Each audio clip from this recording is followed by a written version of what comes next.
Sebuah video yang menampilkan semburan dari tengah Sungai Mahakam, Kalimantan Timur viral di media sosial Instagram.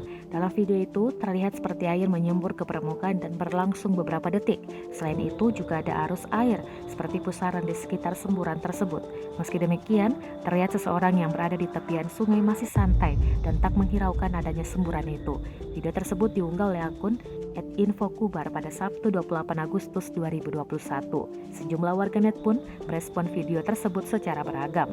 Kepala Badan Pengelolaan Daerah Aliran Sungai Mahakam Berau, Sudaryanto mengatakan semburan air tersebut merupakan hal biasa dan sering terjadi.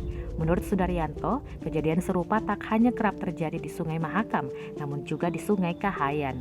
Pihaknya menjelaskan, semburan itu diduga berasal dari bagian gas yang terperangkap di bawah dasar sungai karena batuan atau sedimen.